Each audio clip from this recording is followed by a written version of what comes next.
This is WFYI News Now. It's October 25th, and I'm Abriana Herron. On today's show, Indianapolis-based drugmaker Eli Lilly sues over an ingredient in its popular weight loss drug. We'll find out where Indiana's U.S. Senate candidates stand on national abortion legislation. And the EPA finalized a rule this week to protect kids from lead paint. We've been dragging our feet on this. Yes, it's expensive. Good things are expensive to achieve sometimes. And in this case, good thing is to protect children from dust that's sourced from lead-based paint. Those stories coming up. But first, the next installment of our regular segment called The Checkup from Side Effects Public Media, where the health reporting team explores a single question sparked by a recent news story or maybe by one of our listeners. Election day is fast approaching, and a lot of people are seemingly at the end of their rope. Research shows that an estimated 94 million Americans perceive politics as a significant source of stress. Some even lose sleep over politics, and others struggle with suicidal thoughts. So what should you do to take care of your mental health during this election season? That's the Checkup's question for today. I'm Lizzie McGreevy, Community Engagement Specialist at Side Effects Public Media, and here with me is health reporter Elizabeth Gabriel. Hey, Lizzie. Hi, Elizabeth. So there have been a lot of plot twists and turns during this election cycle. I've spoken with a few people, and they are capital S stressed about this election. Here's what Rachel, a woman in her 50s from Indianapolis, told me. The constant barrage of negativity and fear-driven narratives was leaving me irritable, exhausted, and anxious. Politics was killing my soul, so I decided for my mental health to listen to more music and humorous podcasts like Wait, Wait, Don't Tell Me on NPR. That's actually a really good coping strategy. But yeah, I've heard a lot of people also feel similarly. This category of mental health is known as sociopolitical stress. It's become prevalent in people who are more politically active compared to people who aren't engaged in politics. It's actually really helpful to know that this has a name. But can you tell us more? Like, for example, who is the most impacted by this sociopolitical stress and how is it affecting them? Great question. So I spoke with Sarah Suzuki, a researcher with the Center for Information and Research on Civic Learning and Engagement. In 2020, she tracked sociopolitical stress before, during, and after the election. The people who experience it the most are arguably impacted the most by politics. LGBTQ plus youth, women. And in that specific research, we were starting to find a pattern of youth of color having those higher levels too. Well, that seems to make a lot of sense. What are some of the signs and symptoms that one can expect to feel while experiencing sociopolitical stress? There are many factors. Some of that looks like changes in sleep or appetite. Ruminating or looping thoughts that play over and over in your head are also an indication. That's something I'm guilty of. But therapist Laurel Roberts-Meese says sociopolitical stress can exacerbate other mental health problems someone is already struggling with. Research shows that a little bit of stress and anxiety is actually good for the body, but too much can be bad. We're going to start seeing more breakdown of tissue. We're going to see more neural networks that are not serving the person. We're going to see more trauma memories getting triggered, and chronic health conditions that are pre-existing are going to get worse. That's why we have to be careful of how much we're taking on, which can look different for each person.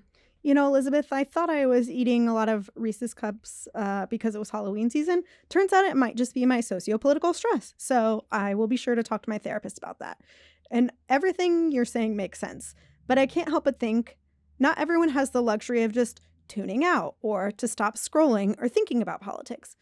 So for some people, political discourse may directly threaten their identity, their core beliefs, or even their ability to stay in our country. How do we juggle being engaged but also staying informed? Therapists say checking with your news sources is really important, and signing up for newsletters could be a way to stay informed without being overwhelmed. They also talk about limiting the amount of time you spend on social media to make sure you aren't overexposing yourself to frustrating or disturbing content. That can lead to vicarious traumatization. Here's therapist Laurel Roberts-Meese again. You can be an activist and not just be constantly doom scrolling. In fact, you're going to have more capacity to be an activist if you're not constantly stressing yourself out. On election night, therapists say it's okay to not watch the results come in. It's okay to do a puzzle or something more soothing to maintain your stress levels. Scheduling time to write out your worries about the election for about 20 or so minutes can be helpful too. Or put your phone in another room before you head to bed so you don't end up doom scrolling. Sounds like it might be time to dust off the trusty old alarm clock and maybe some of those puzzles and board games for election night. Yeah, that sounds very fun. Yeah, I'm excited. You're welcome over any time to not stress about the election. Woo! Elizabeth, thank you so much for this great information. If you, dear listener, have any questions about our healthcare system, questions you're too shy to ask your doctor, or any other health questions, please reach out to us. We'll be back with some more health information at your next checkup. Until then, stay safe and happy voting. That was The Checkup by Side Effects Public Media. Side Effects is a regional health reporting collaboration of NPR member stations across the Midwest. It's based here at WFYI.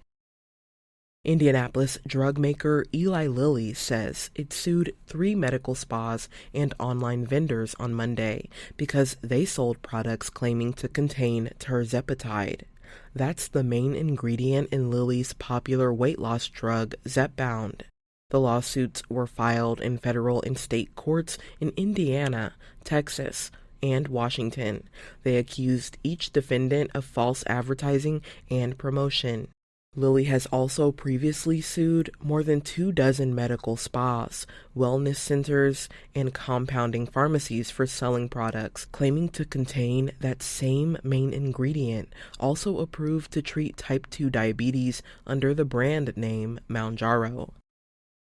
The U.S. Supreme Court's 2022 decision to end guaranteed abortion rights has both Democrats and Republicans talking about national abortion legislation. Indiana Public Broadcasting's Brandon Smith reports on what Indiana's U.S. Senate candidates would support in Congress. Enshrining reproductive rights is a key part of Democrat Valerie McRae's campaign. We can restore the rights that were available under Roe v. Wade. They were sufficient. Libertarian Andrew Horning says he's against abortion, but adds his views on it don't come into play. Legally, the federal government has no role in this. Stay the heck out of it. Republican Jim Banks says he would support a ban on abortions after 15 weeks. And then we should ban abortions at the federal level for sex selection or for abnormalities. I mean, that should be completely off the table. Banks notes that he doesn't think abortion legislation in either direction has a realistic path through Congress. For Indiana Public Broadcasting, I'm Brandon Smith at the State House. And for our final story today, the Environmental Protection Agency finalized a rule this week to protect kids from lead paint in homes and child care centers. As Indiana Public Broadcasting's Rebecca Thiel reports, kids exposed to lead can have trouble with learning, behavioral issues, and poor kidney function. Under the new EPA standards, any level of lead and dust that could be detected by your average lab would trigger a cleanup. The state estimates more than half of all homes in Indiana were built before lead paint was banned in the late 1970s. That'll likely increase costs for landlords who rent out older homes, but the EPA says they've had decades to remove lead paint. Gabriel Filippelli agrees. He studies lead at Indiana University and directs its Environmental Resilience Institute. We've been dragging our feet on this. Yes, it's expensive. Good things are expensive to achieve sometimes. And in this case, good thing is to protect children from dust that's sourced from lead-based paint. Though the state and federal government have some money available for people who own their homes, it's likely not enough to clean up all the lead. Filippelli says hopefully with this new rule, the funding will follow. For Indiana Public Broadcasting, I'm Rebecca Thiel. Earlier this month, the city of Indianapolis received a more than $1.2 million federal grant to identify and clean up lead paint. That's all for today's episode of WFYI News Now. Our podcast is produced by Drew Daudelin, with support from the news team at WFYI and public media journalists across the state. Our news director is Sarah Neal-Estes. Kendall Antron produced our music, and I'm your host, Abriana Herron. If you liked today's episode, Remember to subscribe and share, and follow WFYI on Instagram, TikTok, Facebook, and YouTube to check in on our newsroom throughout the day. Thanks for listening. We'll be back on Monday.